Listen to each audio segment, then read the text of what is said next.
Bismillahirrahmanirrahim. Assalamualaikum warahmatullahi wabarakatuh.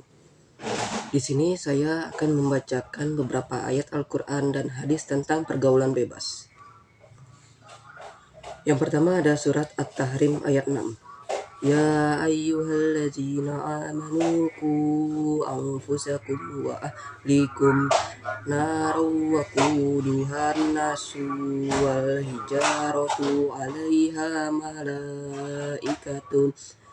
malaikatun gilazun syidadul la ya'sunallaha ma amarahum wa yaf'aluna ma yu'marun. Artinya adalah, wahai orang-orang yang beriman, peliharalah dirimu dan keluargamu dari api neraka yang bahan bakarnya adalah manusia dan batu. Penjaganya malaikat-malaikat yang kasar dan keras, yang tidak durhaka kepada Allah terhadap apa yang Dia perintahkan kepada mereka dan selalu mengerjakan apa yang diperintahkan. Kandungannya adalah ayat di atas menggambarkan bahwa dakwah dan pendidikan harus bermula dari rumah. Walau secara redaksional ayat tersebut tertuju kepada kaum pria atau ayah, tetapi itu bukan berarti hanya tertuju pada mereka. Ayat ini tertuju kepada perempuan dan lelaki atau ibu dan ayah. Sebagaimana ayat-ayat yang serupa, misalnya ayat memerintahkan berpuasa yang juga tertuju pada laki-laki dan perempuan. Ini berarti kedua orang tua bertanggung jawab terhadap anak-anak dan juga pasangan masing-masing, sebagaimana masing-masing bertanggung jawab atas kelakuannya. Yang kedua ada surat An-Nur ayat 2.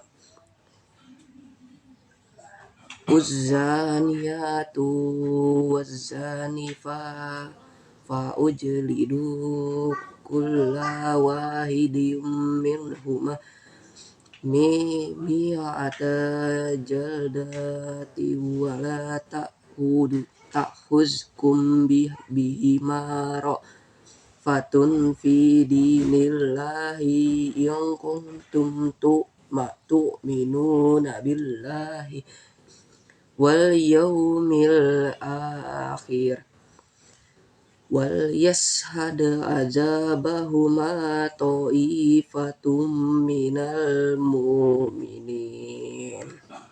Artinya adalah, perempuan yang berzina dan laki-laki yang berzina, maka deralah tiap-tiap seorang dari keduanya 100 dali dera, dan janganlah belas kasihan kepada keduanya mencegah kamu untuk menjalankan agama Allah.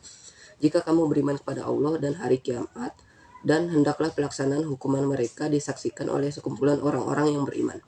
Kandungannya adalah wanita pezina dan lelaki pezina yang belum pernah menjalani pernikahan sebelumnya, hukuman masing-masing mereka adalah 100 cambukan. Dan bersama itu terdapat hukum tetap dalam as-sunnah, yaitu pengasingan selama setahun.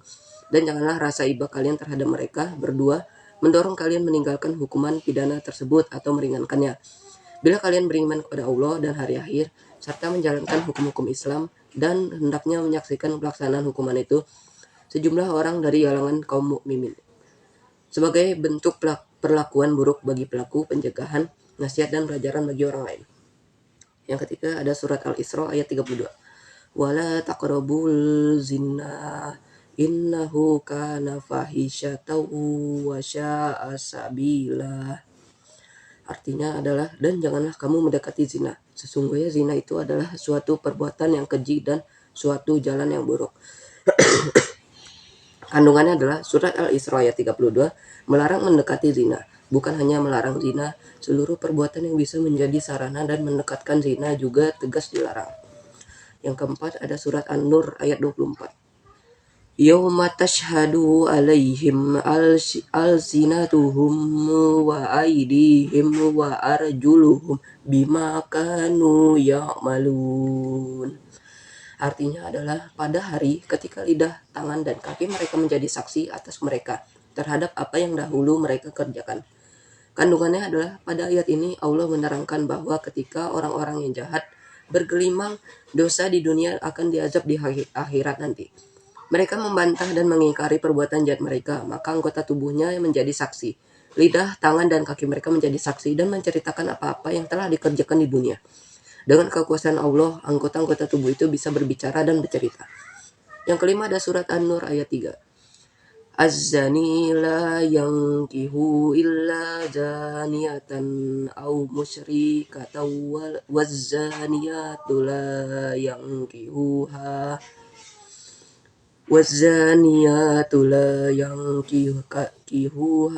illa zanin aw musyrik wa hurrima zalika 'alal mu'minin. Artinya adalah pezina laki-laki tidak boleh menikah kecuali dengan pezina perempuan atau dengan perempuan musyrik, dan pezina perempuan tidak boleh menikah kecuali dengan pezina laki-laki atau dengan laki-laki musyrik, dan yang demikian itu diharamkan bagi orang-orang mukmin. Kandungannya adalah pada ayat ini Allah menerangkan bahwa laki-laki pezina itu tidak boleh menikahi perempuan kecuali perempuan pezina atau perempuan musyrik. Begitu juga perempuan pezina itu tidak boleh dinikahi kecuali oleh laki-laki pezina pula atau laki-laki yang musyrik. Artinya tidak pantas sama sekali seorang laki-laki baik-baik mengawini perempuan pezina yang akan mencemarkan dan merusak nama baiknya. Sebaliknya, seorang perempuan baik-baik tidak pantas juga dinikahi oleh laki-laki pezina yang dikenal oleh lingkungannya sebagai laki-laki yang bejat dan tidak bermoral. Karena pernikahan itu akan merendahkan martabat perempuan tersebut dan mencemarkan nama baik keluarganya. Kecuali bila laki-laki atau perempuan pezina itu sudah bertobat, maka boleh menikah atau dinikahi oleh laki-laki atau perempuan yang baik-baik. Yang kedua adalah hadis riwayat At-Tabrani. Li'an yut'ana fi ra'si ahadikum bimakhitin min hadidin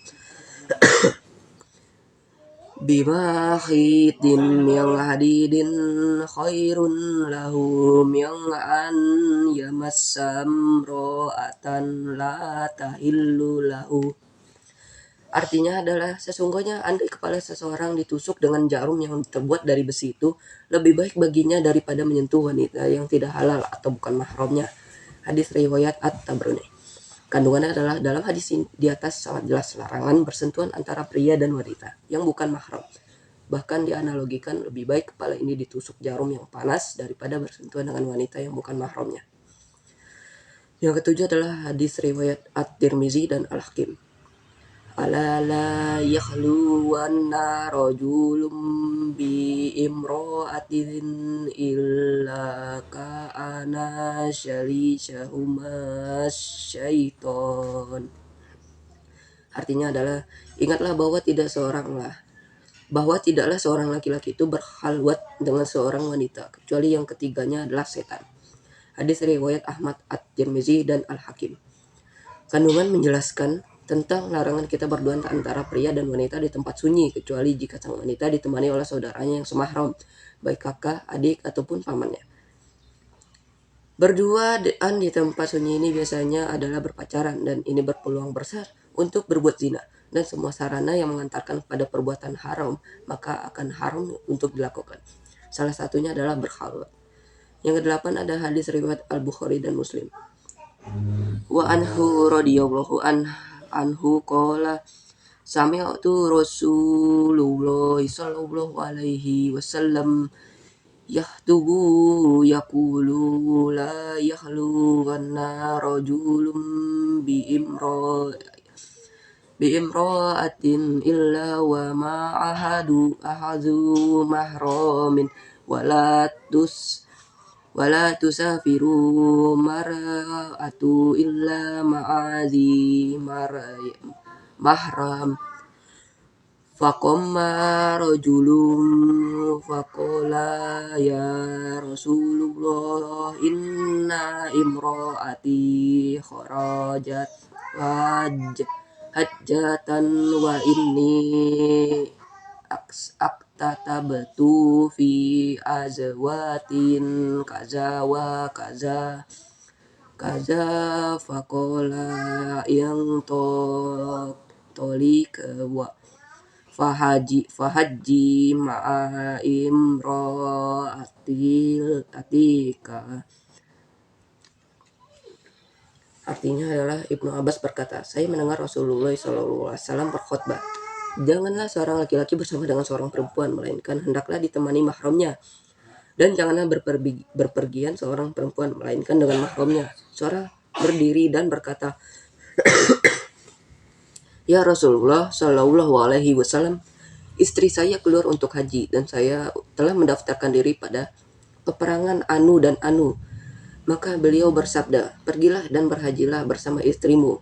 Hadis riwayat Bukhari Muslim. Kandungannya adalah bahwa seorang laki-laki janganlah bersama dengan perempuan kalau belum menikah, melainkan harus bersama dengan mahramnya. Yang 9 adalah hadis tentang pergaulan bebas. Khuzu anni qad ja'alallahu lahunna sabilal bikaru bil bikri jaldu ma'atin wa nafyu sanatin wasyaibu bisyaibi jaldu ma'atin warrojm. Artinya adalah ambillah dari diriku. Sesungguhnya Allah telah memberi jalan keluar atau hukuman untuk mereka, para pezina, jejaka dan perawan yang berzina. Hukumannya deras 100 kali dan pengasingan selama 1 tahun. Sedangkan duda dan janda hukumannya deras 100 kali dan rajam. Hadis riwayat Muslim. Kandungannya adalah hukuman bagi pelaku zina tersebut akan disaksikan oleh banyak orang, sedikitnya 3 atau 4 orang dengan tujuan menjadi efek jerah bagi pelakunya, serta pelajaran bagi mereka yang menyaksikannya. Yang ke-10 adalah hadis tentang pergaulan bebas juga. Man kana yu'minu billahi wal yawmil akhiri fala yahluwanna biimra'atin laisa ma'aha zi mahramin minha fa inna syalishuhuma syaiton.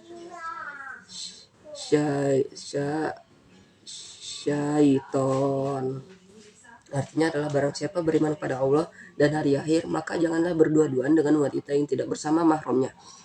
Karena yang ketiga adalah setan. Kandungannya adalah orang yang beriman pada Allah dan hari akhir, maka janganlah berduaan dengan wanita yang bukan muhrimnya. Oke, itulah 5 ayat Al-Quran dan 5 hadis tentang pergaulan bebas.